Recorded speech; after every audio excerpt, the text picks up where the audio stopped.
कभी कभी जीवन हमें चुपचाप एक सच बताता है, लेकिन हम उसे सुन नहीं पाते। हम सोचते हैं अभी तो बहुत समय है, कल से शुरू करूंगा, थोड़ा और आराम कर लेता हूं। पर सच ये है, समय किसी का इंतजार नहीं करता, और जो इंतजार करते हैं वो जीवन के सबसे बड़े अवसर खो देते हैं। आज की ये बुद्ध मार्ग वाली कहानी आपको एक ऐसी सीख देगी जो शायद आपकी पूरी जिंदगी बदल दे। बहुत समय पहले मगध राज्य में एक गांव था, शांतिवन। पहाड़ों से घिरा, शांत हवा से भरा और बुद्ध के शिष्यों के ध्यान स्थलों के कारण ये विशेष माना जाता था। इस गांव में एक युवक रहता था, अनय। उसकी आंखों में सपने थे, दिल में भलाई थी, दिमाग में बुद्धि थी, पर एक आदत उसका सबसे बड़ा दुश्मन थी। वो हर काम कल पर टाल देता था। लोग कहते, अनय सुबह जल्दी उठा करो। वो मुस्कुराकर कहता, कल से उठूंगा। कोई कहता, काम सीख लो, उम्र निकल रही है। वो फिर वही जवाब देता, अभी समय है, कल कर लूंगा। उसकी जिंदगी में करने की इच्छा बहुत थी, लेकिन करने का समय कभी आता ही नहीं था। एक दिन खबर फैली कि राजगृह से बुद्ध के एक वृद्ध भिक्षु शांतिवन आए हैं और 3 दिनों तक ध्यान और जीवन का ज्ञान बांटेंगे। पूरा गांव उत्साहित था, लेकिन अनय ने सोचा, पहले दिन की भीड़ होगी, मैं कल जाऊंगा।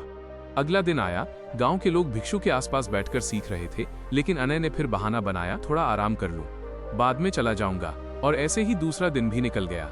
तीसरे दिन शाम के समय अनय को अचानक लगा कि उसे भिक्षु से मिलना चाहिए। वो दौड़ता हुआ पहुंचा, पर वहां पहुंचकर देखा कि भिक्षु अपना सामान बांध रहे थे। अनय ने घबराहट में पूछा, महात्मन क्या आप जा रहे हैं? मैं तो आज सीखने आया था।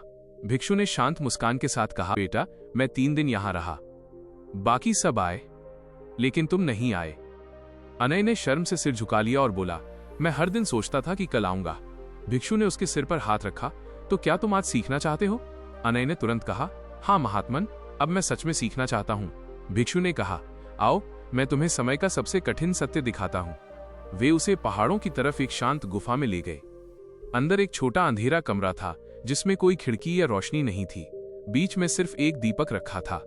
भिक्षु ने दीपक जलाया और कहा, ये कमरा तुम्हारा जीवन है और ये दीपक तुम्हारा समय।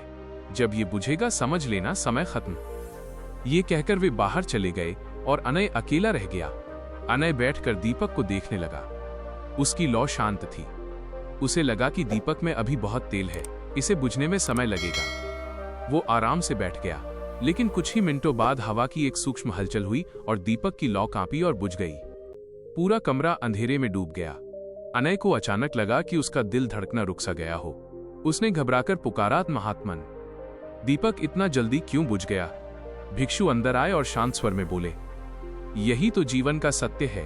तुम सोचते हो समय बहुत है, लेकिन जीवन की लौ कब बुझ जाए किसी को नहीं पता।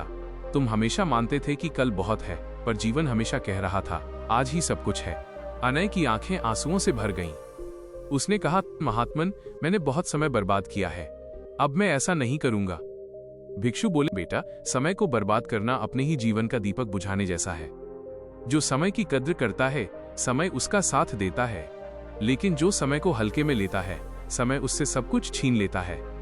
उस दिन से अनय बदल गया। अब वो सुबह जल्दी उठता, काम सीखता, हर काम समय पर करता। उसने बच्चों को पढ़ाना शुरू किया, बुजुर्गों की मदद शुरू की, खेती सीखना शुरू किया, हर कौशल सीखना शुरू कर दिया। गांव के लोग आश्चर्य से कहते, ये वही अनय है जो कुछ नहीं करता था। पर अनय सिर्फ मुस्कुराता, क्योंकि उसे पता था उसकी जिंदगी उस दीपक के बुझने वाले क्षण से बदल गई थी। 1 साल बाद वही भिक्षु गांव लौट आए। उन्होंने देखा कि अनय अब गांव का सबसे जिम्मेदार, अनुशासित और आदरणीय युवक बन चुका था।